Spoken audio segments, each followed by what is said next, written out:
जय हिंद साथियों। आज फिर से एक नए से वीडियो में स्वागत है। आई होप आप सभी अच्छे होंगे, मस्त होंगे और अपनी पढ़ाई को अच्छे तरीके से कर रहे होंगे। आज का क्वेश्चन थोड़ा यूनिक होगा, थोड़ा दो तीन टाइप क्वेश्चन होगा। तो क्वेश्चन देखिए ध्यान से। एक पिता की आयु उसके एक पिता की आयु उसके 3 बच्चों की आयु के योग की 2 गुनी है। 15 वर्ष बाद उसकी आयु उसके बच्चों की आयु के योग के बराबर होगी। 15 वर्ष बाद पिता की आयु कितनी होगी? देखिए अब क्वेश्चन देख लिया, हल कैसे करेंगे देखिए। मान लेते हैं ये पिता हो गए और 3 बच्चे। 3 बच्चे बोला है ना, हाँ 3 बच्चे बोला है। पिता की आयु बोला है कि बच्चों की आयु के योग, बच्चों की आयु मान लेते हैं एक्स है। तीनों बच्चों की आयु क्या मान लिए? एक्स है। अब बोला है कि तीनों बच्चों की आयु के योग की 2 गुनी है ना, यानी पिता की आयु कितना है? 2 गुना। ये एक्स हुआ तो ये 2 गुना हो गया। इतना क्लियर है। 15 वर्ष बाद 15 वर्ष बाद 15 वर्ष बाद उसकी आयु उसके बच्चों की आयु के योग के बराबर होगी।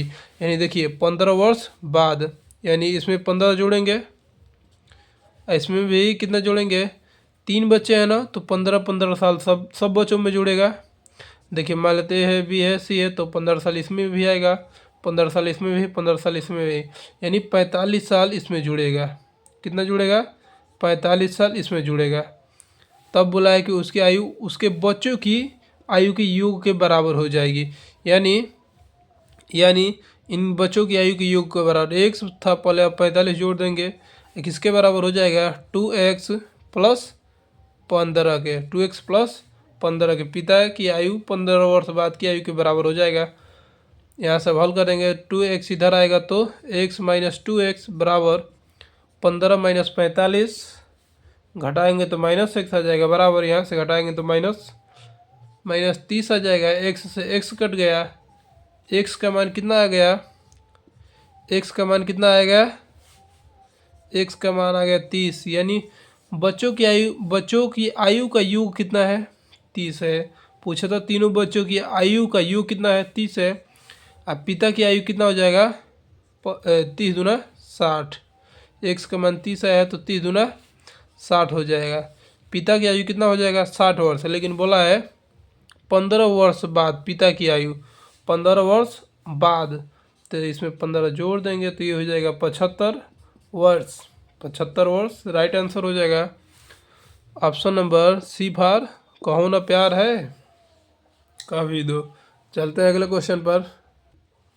अगला क्वेश्चन देखिए। एक व्यक्ति ने एक वस्तु को उसके अंकित मूल्य पर D% की छूट देकर 405 रुपये में बेचा। 405 रुपये में बेचा। यदि वस्तु का अंकित मूल्य 540 रुपया है तो डी का मान ज्ञात कीजिए। देखिए एम आर पी कितना है? 540 रुपया। यानी एम आर पी नहीं, सॉरी क्या होता है?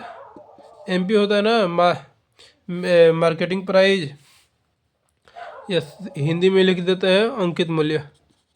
अंकित मूल्य कितना है? 540 रुपया है। जो प्रिंट किया जाता है वही है अंकित मूल्य। कितने पर बेचा गया है? यानी सेलिंग प्राइस कितना है? तो 405 रुपया है। अब बोला है कि अंकित मूल्य पर D% का छूट मिल रहा है। D% का छूट मिल रहा है तो छूट परसेंट बराबर होता है छूट बटा में क्या होगा? अंकित मूल्य गुणे 100। छूट कितने रुपए का दे रहा है? तो 5 3 1 135 रुपये का छूट दे रहा है। कितने रुपए से? 540 रुपये से। तो 100 पर कितना? तो 10 से 10, 9 से कटेगा 9 छके 54, 9 का में 9, 4 बचेगा 9 पचे 45, 2 से कटेगा ये 3 बार में, 2 से कटेगा ये 5 बार में, 3 से कटेगा ये 5 बार में, 3 पचे 15, 5 पचे 25, 5 पचे 25, वो डिस्काउंट कितना आ जाएगा, 25%। Option number B for Baahubali, कि बोल दो ना प्यार है, हमेशा आ रहा है प्यार ही है, 25%। अगर देखना है कि राइट आंसर आया है कि गलत आंसर आया, तो देखिए 25% आया है ना, तो थोड़ा सा ध्यान से देखिएगा। 540 रुपया है अंकित मूल्य, 25% का अगर छूट देंगे तो 75% पे बेचेंगे ना। तो 1 से 1 जीरो, 5 से कटेगा 15 बार में, 5 से 2 बार में, 2 से कट जाएगा ये 27 बार में, तब 15, 15 सात 105 के 5 हासिल 10, 15 दूना 30, 15 दूना 30, 30 10 40, कितना आ गया, 405 रुपये आ गया ना। तो ये सही आंसर है, कितना, 25% की छूट दिया जा रहा है। आई होप ये क्वेश्चन क्लियर होगा। चलते हैं अगले क्वेश्चन पर। अगला क्वेश्चन देखिए, यदि tan theta plus cot theta बराबर 21 है तो 6 tan square theta plus 6 cot square theta का मान क्या होगा। मान बताना है ना। तो देखिए कैसे हल करेंगे, तो यहाँ से 6 पहले कॉमन कर लेते हैं। 6 अगर कॉमन कर लेंगे तो tan square theta plus cot square theta हो जाएगा। इतना क्लियर है। 6 यहाँ से दोनों में से कॉमन कर लेंगे तो tan square theta plus cot square theta. अब इसको क्या लिख सकते हैं, ये देखिए 6, इसको क्या लिख सकते हैं, देखिए ए का स्क्वायर प्लस बी का स्क्वायर है, ए का स्क्वायर है प्लस बी का स्क्वायर है, तो क्या लिख सकते हैं, ए प्लस बी का होल स्क्वायर माइनस 2ab लिख सकते हैं ना, क्योंकि बराबर आ जाएगा। तो देखिए अब यहाँ से ए लिखते हैं tan थीटा प्लस, रुकिए 1 minute, 6 tan square theta plus cot square theta को क्या लिख सकते हैं, बराबर क्या लिख सकते हैं, ऐसे लिख सकते हैं tan theta plus cot theta का होल स्क्वायर माइनस 2 एक जगह पे क्या है tan थीटा tan थीटा गुण बी के जगह पर क्या है cot थीटा। आई होप इतनी बातें क्लियर होंगी। इसका ही मान बताना है ना, इसका ही मान बताना है। तो बस करना क्या है, tan theta plus cot theta का मान कितना दिया है, 21 दिया है। इसके जगह पे 21 रख देते हैं, 21 का स्क्वायर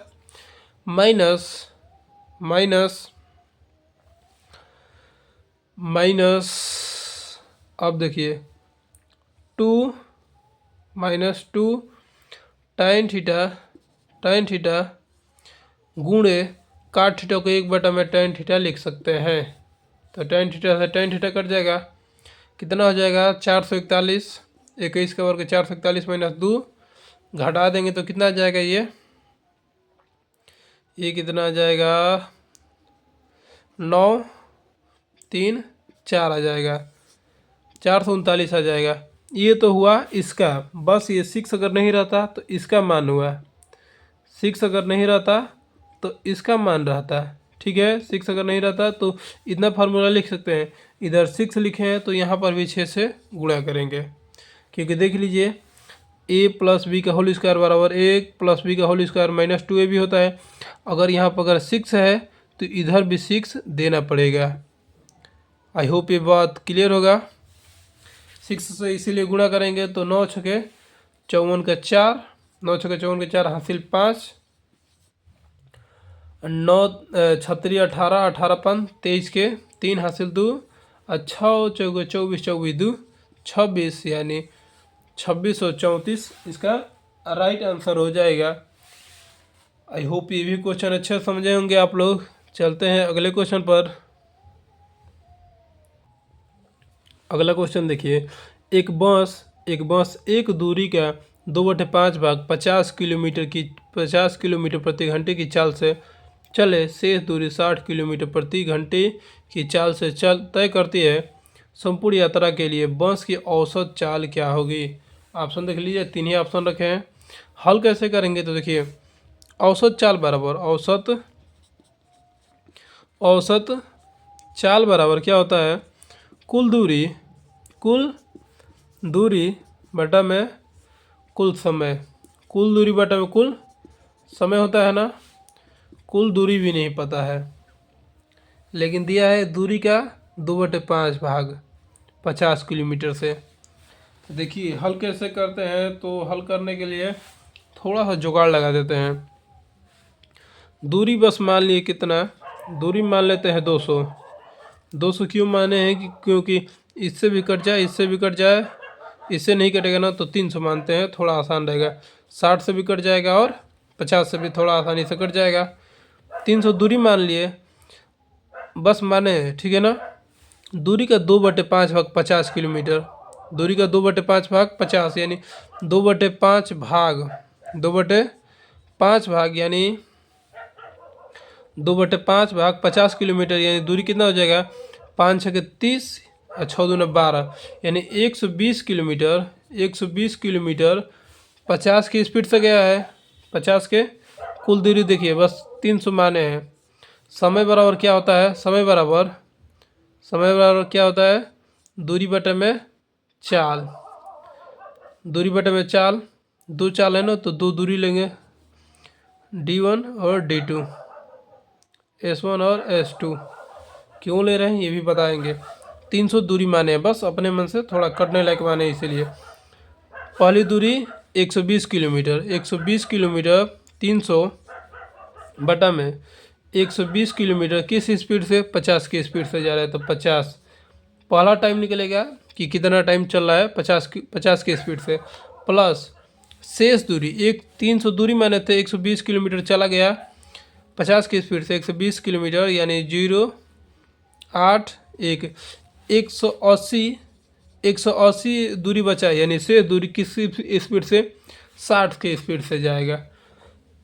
टाइम निकालना है क्योंकि समय औसत चाल बराबर कुल दूरी बटा में कुल समय होता है। 300 बटा में कटेगा तो कटाएंगे, नहीं कटेगा तो छोड़ देंगे। 0 से 0 कटा ही देते हैं तो कट जाएगा ये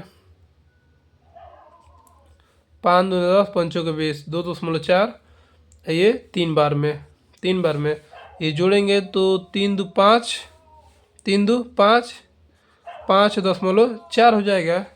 5.4 दशमलव हटेगा यहाँ से तो ऊपर 0 आ जाएगा।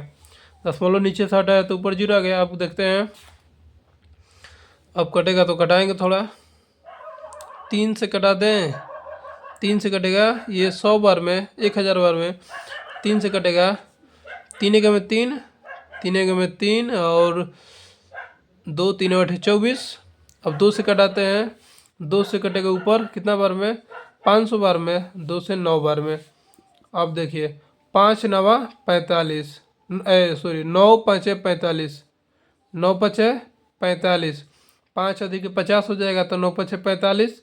अभी भी कितना बच रहा है 5, तो ऊपर 5 हो जाएगा बटा में 9, बटा में क्या आ जाएगा 9। यही औसत चाल हो जाएगा किलोमीटर प्रति घंटा। ऑप्शन नंबर यहाँ पर 5 हो जाएगा, सॉरी यहाँ पर गलती से लिखा गया है। एक बार और देख लीजिए, औसत चाल बराबर कुल दूरी बटा में कुल समय। दूरी भी नहीं पता है, समय भी नहीं पता है कि कितना दूरी है, बस दूरी मान ली है कि 300 है। थोड़ा कटने लायक माने हैं, आप लोग कुछ भी रखिएगा, कुछ भी मानेंगे तो जरूर यही आंसर आएगा। कुल दूरी मान लिए 300। अब 50 की स्पीड से दूरी का 2/5 भाग, दूरी का 2/5 भाग यानी 120 किलोमीटर किस स्पीड से जा रहा है 50 की स्पीड से, तो टाइम बराबर क्या होता है, दूरी बटा में चाल, दूरी बटा में चाल। 120 किलोमीटर किस स्पीड से, तो 50 की स्पीड से 2 घंटा 2.4 घंटा लगेगा। अब शेष दूरी 60 की स्पीड से जा रहा है यानी 180 किलोमीटर यानी 3 घंटा लगेगा, तो 5.4 होगा, बस भाग देंगे तो आ जाएगा 55 सही 5/9 किलोमीटर प्रति घंटा। आई होप ये पूरा कहानी समझे होंगे। अगर आप लोग इस चैनल पर पहली बार आएंगे तो चैनल को सब्सक्राइब कीजिएगा। चलते हैं अगले क्वेश्चन पर। अगला क्वेश्चन देखिए, थोड़ा बड़ा है लेकिन आसानी है। श्वेता और हरीश ने 28,000 की आय के साथ एक परियोजना को पूरा किया। इस परियोजना में श्वेता ने 20 दिनों के लिए कार्य किया और हरीश ने 30 दिनों के लिए कार्य किया। यदि उनकी दैनिक मजदूरी 5/6 के अनुपात में है तो श्वेता का हिस्सा ज्ञात कीजिए। एक है कौन है? श्वेता। एक कौन है? हरीश। श्वेता है और हरीश है। श्वेता है और ये हरीश रहे। उनकी दैनिक मजदूरी कितनी है? 5/6 है। दैनिक मजदूरी कितनी है? 5/6 है। और श्वेता ने कितने दिनों तक काम किया? 20 दिनों तक। और हरीश ने कितने दिनों तक? 30 दिनों तक कार्य किया। हाँ, श्वेता ने 20 दिनों तक, हरीश ने 30 दिनों तक कार्य किया। अगर मान लेते हैं श्वेता, देखिए श्वेता 5 यानी 50 रुपये पाती है, दैनिक मजदूरी 50 रुपये है। अगर 10 दिन करेगी तो गुणा ही ना करके लाएंगे 500। ये बात क्लियर है कि गुणा करेंगे, तो यहाँ पर भी गुणा करेंगे तो ये आ जाएगा 5 दूना का 10 यानी 20/100, ये 36 18 180। अब अनुपात निकालें तो अनुपात कटा देते हैं, 0 से 0 कट जाएगा, 2 से कटेगा 5 बार में, 2 से कटेगा ये 9 बार में, 2 से 5 बार में, 2 से 9 बार में। और टोटल रुपया जोड़ेंगे तो कितना रुपया हो रहा है? टोटल कितना रुपया हो रहा है? 14 रुपया। और टोटल कितना दिया है? 28,000। टोटल दिया है 28,000। किसका हिस्सा पूछा है? श्वेता का। तो श्वेता का हिस्सा 5 है तो 5 से गुणा करेंगे, 5 से गुणा करेंगे, श्वेता का हिस्सा हो गया तो 14 दूना का 28, अब 5 दूना का 10, ये 3 0। तो इकाई दहाई सैकड़ा हज़ार 10,000 यानी 10 के लिख सकते हैं 10,000 को। तो कितना हो जाएगा? Option number B for. बोलो ना प्यार है। अगर पूछता किसका, अगर हरीश का अगर हिस्सा पूछता, हरीश का अगर हिस्सा पूछा तो 28,000 बटा में 14 गुणे 9, बस 2 18,000 हो जाता। किसका? हरीश का। आई होप ये सभी क्वेश्चन आप लोगों के सभी अच्छे से समझे होंगे। ये सभी क्वेश्चन एसएससी जीडी, एमटीएस और आरपीएफ रेलवे के लिए बहुत ही महत्वपूर्ण है। ये मुख्यतः प्रीवियस ईयर है रेलवे के। वीडियो को रखते हैं इतना ही। अगर आप लोग इस चैनल पर पहली बार आएंगे तो चैनल को क्या कीजिएगा? लाइक कीजिएगा और अपना सपोर्ट दिखाइएगा। वीडियो को रखते इतना ही। जय हिंद, जय भारत।